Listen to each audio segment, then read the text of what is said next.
Kali ini kita akan membahas terkait rumah perlindungan pekerja perempuan.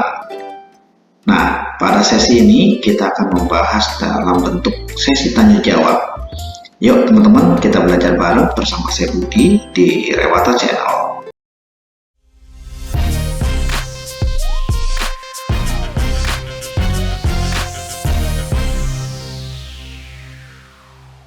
Teman-teman, dunia kerja di Indonesia masih belum ramah terhadap pekerja perempuan. Data dari Never OK Project tahun 2022 menyebut sebanyak 70,93% responden pernah mengalami salah satu bentuk kekerasan dan pelecehan di dunia kerja. Berkaca dari persoalan tersebut, pemerintah menyediakan aturan mengenai Rumah Perlindungan Pekerja Perempuan atau RP3 dalam Peraturan Menteri Pemberdayaan Perempuan dan Perlindungan Anak Nomor 1 Tahun 2003 tentang perubahan atas Permen PPPA Nomor 1 Tahun 2020 tentang penyediaan Rumah Perlindungan Pekerja Perempuan di tempat kerja. RP3 bertujuan untuk melindungi pekerja perempuan dari kekerasan di tempat kerja dan memastikan hak-hak dasar pekerja perempuan terpenuhi. Yuk teman-teman, kita lihat apa yang dimaksud dengan Rumah Perlindungan Pekerja Perempuan atau RP3. Rumah Perlindungan Pekerja Perempuan RP3 adalah tempat, ruang, sarana, dan fasilitas yang disediakan untuk memberikan perlindungan dan pemenuhan hak terhadap pekerja perempuan di tempat kerja untuk dapat mewujudkan upaya-upaya perlindungan pekerja perempuan di tempat mereka bekerja. Dalam pelaksanaannya, RP3 menyediakan 3 jenis pelayanan terhadap perempuan: pencegahan kekerasan terhadap pekerja perempuan, penerimaan pengaduan, dan tindak lanjut serta pendampingan. Mengapa Rumah Perlindungan Pekerja Perempuan diperlukan? Meskipun Indonesia sudah mengundangkan sejumlah instrumen internasional dan nasional terkait penghapusan diskriminasi, kekerasan seksual, dan perlindungan perempuan di tempat kerja, praktik di lapangan menunjukkan pekerja perempuan masih banyak mengalami pelanggaran norma kerja, diskriminasi dalam upah, promosi jabatan, dan kesempatan pelatihan atau peningkatan kapasitas. Pekerja perempuan juga kerap diberitakan mengalami kekerasan seksual, baik non-fisik maupun fisik. Pelanggaran hak maternitas dan K3 pekerja perempuan seperti belum dipenuhinya hak cuti haid dan melahirkan atau keguguran, memberi tugas lembur bagi pekerja hamil, dan sebagainya. Kondisi tersebut itu diperkuat oleh data Kemen PPPA yang disajikan dalam sistem informasi online perlindungan perempuan dan anak dari 2020 hingga Oktober 2022. Simfoni PPA mengungkapkan sebanyak 23.582 kasus kekerasan terhadap perempuan dengan 23.947 korban. Sebanyak 500 orang merupakan perempuan korban kekerasan di tempat kerja. Siapa penerima manfaat layanan RP3? Penerima manfaat layanan RP3 adalah pekerja secara umum dan pekerja perempuan sebagai salah satu kelompok yang rentan mengalami kekerasan berbasis gender. Pihak perusahaan dan pihak terkait lainnya seperti pengelola kawasan tempat kerja dan pemerintah daerah setempat, oleh karena dampak besar yang ditimbulkan dari tindak kekerasan.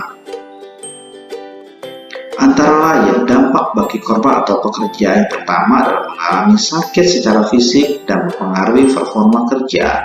Kedua, mengalami stres, gangguan tidur, depresi, sampai dengan ekspresi trauma. Tiga, produktivitas dan performa kerja menurun. Keempat, merasa terkurung dalam tempat kerja. Dan yang kelima, mempengaruhi interaksi sesama rekan kerja. Selain berdampak bagi korban, kekerasan di tempat kerja dapat pula berdampak pada perusahaan seperti 1. Meningkatnya pembiayaan rekrutmen, orientasi, dan pelatihan kerja akibat dari pekerja yang berhenti. 2. 2. Menurunnya solidaritas antar tim kerja dan hubungan interpersonal sehingga mengaruhi performa kerja. Ketiga, menurunnya produktivitas karena tempat kerja tidak nyaman, aman, dan ramah. 4. Citra perusahaan menjadi buruk sehingga kehilangan kepercayaan publik dan masyarakat. Siapakah petugas layanan RP3? Petugas layanan RP3 adalah sumber daya manusia yang bertugas memberikan layanan di RP3, yaitu koordinator pencegahan beserta tim, koordinator penerimaan pengaduan dan tindak lanjut beserta tim, serta koordinator pendampingan beserta tim. Permen PPPA nomor 1 tahun 2020 lebih detail menyebut tim yang dimaksud dapat ditunjuk oleh pihak perusahaan, misalnya serikat pekerja, juga dapat dibantu oleh pihak lain dalam bentuk kerjasama, seperti profesional, psikolog, dokter, atau psikiatri, pekerja sosial, tokoh agama, atau pekerja dari lembaga swadaya masyarakat yang memiliki kriteria standar untuk melakukan kerja layanan di RP3. Petugas layanan RP3 juga dapat melibatkan unit pelaksana teknis daerah, perlindungan perempuan dan anak, dan dinas yang menyelenggarakan urusan pemerintahan di bidang ketenagakerjaan. Adakah pengaduan yang harus diikuti oleh petugas layanan RP3? Ada. Seorang petugas layanan RP3 memiliki tugas penting dalam pelaksanaan dan pengimplementasian RP3. Dalam menjalankan tugasnya, mereka wajib mengikuti panduan, nilai, dan perilaku berikut ini. 1. Komitmen terhadap kepentingan dan kesejahteraan pekerja perempuan. 2. Menghormati dan mempromosikan hak pekerja perempuan untuk menentukan nasib sendiri. 3. Melayani berdasarkan pada persetujuan yang sah. 4. Menerima dan melayani tiap individu sebagaimana adanya. 5. Memiliki kompetensi yang tepat. Lalu berikutnya adalah memiliki kesadaran budaya dan keragaman sosial, menghindari konflik kepentingan, menghormati hak privasi dan tidak meminta informasi pribadi kecuali demi alasan profesional. Lalu, pemberian akses laporan atau menjelaskan isi laporan kepada pekerja perempuan. Lalu, tidak terlibat dalam aktivitas atau komunikasi seksual yang tidak pantas, meski atas dasar suka sama suka. Berikutnya, dilarang melakukan kontak fisik dengan pekerja perempuan yang dapat merugikan secara psikologis. Mengedepankan komunikasi yang berempati dan tidak merendahkan. Berikutnya, dilarang meminta bayaran pribadi atau imbalan lain. Lalu, mengambil langkah yang wajar untuk melindungi kepentingan pekerja perempuan yang harus diwakili dalam pengambilan keputusan. Lalu, merujuk pekerja perempuan ke petugas profesional bila diperlukan. Berikutnya, menghentikan layanan bila tidak lagi diperlukan. Bagaimana langkah penyediaan rumah perlindungan pekerja perempuan di perusahaan? Ada sejumlah langkah-langkah utama dalam penyediaan rumah perlindungan pekerja perempuan di perusahaan. Yang pertama, pemetaan kebutuhan RP3 dengan menentukan atau menemukan angka, laporan, dan kasus kekerasan terhadap pekerja perempuan. Kedua, membuat komitmen kesepakatan antara instansi pemerintah dan perusahaan dalam bentuk nota kesepahaman, perjanjian kerja bersama, atau bentuk lainnya. Lalu berikutnya, menyediakan tempat, ruang, sarana, atau fasilitas yang disediakan perusahaan di dalamnya terdapat pelayanan korban, nomor kontak, petugas penerima aduan, formulir laporan, dan mekanisme rujukan.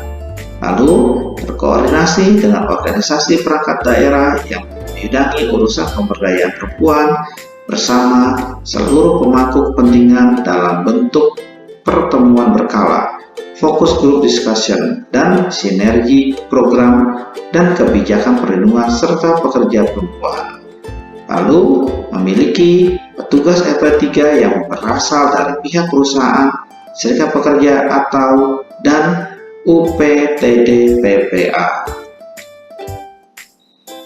Bagaimana tahap dan jenis kegiatan layanan pencegahan RP3. Layanan pencegahan RP3 merupakan segala upaya untuk menghilangkan atau mengurangi faktor yang menyebabkan terjadinya kekerasan, diskriminasi, dan pelanggaran terhadap pekerja.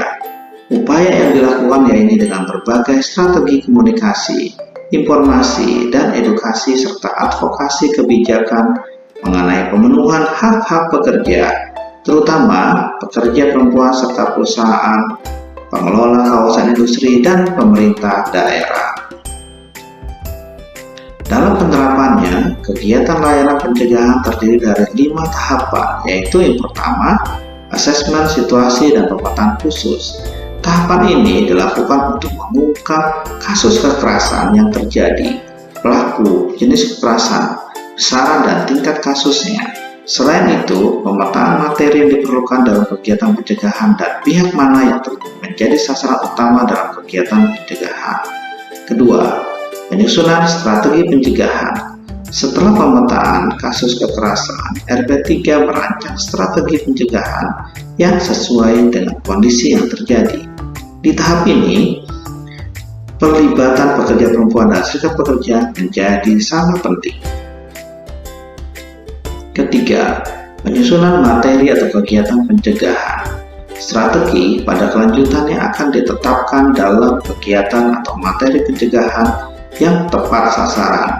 Kegiatan yang disarankan dalam Permen PPPA nomor 1 tahun 2023 antara lain sosialisasi pencegahan kekerasan, lalu penyelenggaraan training of trainer TOT untuk pionir pelatih di perusahaan.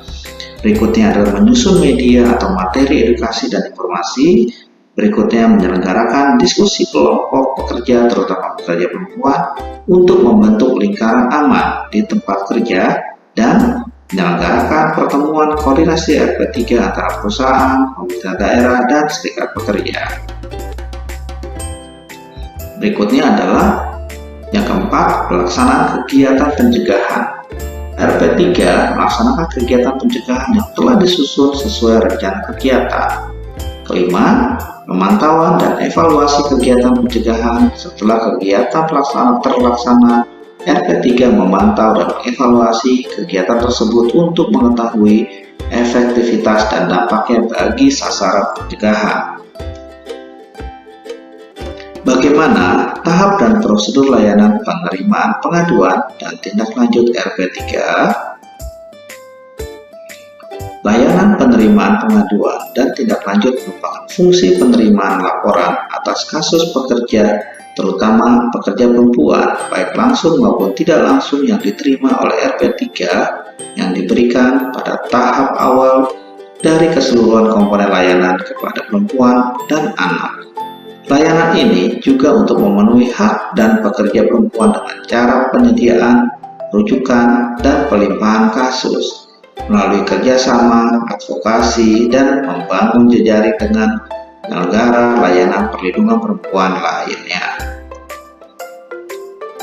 Tahap dan prosedur layanan penerima pengaduan yaitu yang pertama, penerima pengaduan, lalu kedua, ada 2 cara penerima pengaduan yaitu pelapor datang langsung ke layanan RP3 dan pelapor melaporkan melalui sistem saluran komunikasi, bisa telepon, WA, saluran siaga, surat cetak, atau surat elektronik, dilaporkan ke pihak lain selain pekerja, penjangkauan korban, rujukan dari penyelenggara layanan lain, dan pelimpahan dari penyelenggara layanan lain. Lalu yang ketiga, identifikasi kasus. Berikutnya adalah yang keempat, mengidentifikasi kasus adalah upaya mengenai kasus pekerja, terutama pekerja perempuan yang meliputi mengumpulkan identitas kasus yaitu nama, umur, pekerjaan, status pernikahan, alamat kantor, kontak telepon, kontak korban, dan data relevan lainnya. Melakukan identifikasi kelompok kasus yaitu kasus kekerasan berbasis gender dan kasus perselisihan hubungan industrial. Berikutnya, identifikasi resiko kasus untuk menentukan prioritas resiko kasus dari rendah, sedang, hingga tinggi. Berikutnya, asesmen masalah dan kebutuhan biopsikososial untuk menggali masalah dan kebutuhan pekerja, terutama pekerja perempuan dari aspek fisik, psikis, sosial, ekonomi, pendidikan, dan lainnya untuk intervensi layanan tindak lanjut secara komprehensif. Berikutnya, rekomendasi tindak lanjut dilakukan setelah hasil asesmen sebelumnya. RP3 menyiapkan administrasi yang diperlukan berupa laporan khusus kasus dan buktinya. Adapun tahap dan prosedur pelayanan tindak lanjut yakni yang pertama, pelaksanaan rencana tindak lanjut kasus. Jika termasuk kasus kekerasan berbasis gender, maka petugas RP3 akan merujuk ke UPTD PPA beserta jaringan penyelenggara lainnya. Namun, apabila termasuk kasus perselisihan hubungan industrial, maka RP3 melimpahkan kasus kepada perselisihan hubungan industrial dengan mengikuti 5 jenis masalah menurut Undang-Undang Nomor 2 Tahun 2004. Berikutnya, langkahnya adalah hasil putusan masalah. Untuk kasus kekerasan berbasis gender atau kekerasan berbasis gender terkait penyelesaian perselisihan hubungan industrial yang menimpa pekerja, terutama pekerja perempuan, maka RP3 memantau hingga putusan masalah dihasilkan. Berikutnya, terminasi kasus. Petugas layanan RP3 memberikan formulir terminasi untuk ditandatangani korban sebagai pernyataan bahwa hak dan kebutuhan korban telah terpenuhi dan kasus dapat diakhiri. Bagaimana prosedur dan kegiatan layanan pendampingan RP3? Layanan pendampingan RP3 menganut konsep layanan victim constraint approach atau layanan yang berpusat kepada korban. Konsep ini menjunjung kepentingan terbaik bagi korban pada apapun layanan yang diberikan. Hal ini bertujuan agar layanan yang diberikan sesuai dengan kebutuhan korban dan atas persetujuannya. Konsep ini juga dianggap paling memberdayakan korban tanpa menimbulkan ketergantungan korban pada pemberi layanan. Adapun prosedur layanan pendampingan tersebut antara lain, yang pertama adalah layanan pendampingan dilakukan beriringan dengan layanan penerima pengaduan dan layanan tindak lanjut. Lalu, layanan pendampingan diberikan kepada keseluruhan komponen layanan tindak lanjut, yaitu layanan kesehatan, bantuan dan penegakan hukum, mediasi, rehabilitasi sosial, pemulangan, dan reintegrasi sosial, serta terminasi. Nah, berikutnya, memberikan dukungan psikososial awal, seperti perawatan praktis, menilai kebutuhan dan perhatian yang diperlukan, membantu mengakses layanan, melakukan advokasi, mendengarkan cerita keluhan, dan membantu pekerja, terutama pekerja perempuan, untuk merasa tenang dan nyaman, serta melindungi dari keterpaparan lebih lanjut. Berikutnya, memahami mekanisme dan prosedur seluruh layanan, menghormati kewenangan masing-masing pihak dalam berkoordinasi dengan penyelenggaraan layanan perlindungan perempuan dan anak lainnya, serta bertanggung jawab dari awal hingga terminasi kasus. Nah, teman-teman, ini adalah sumbernya.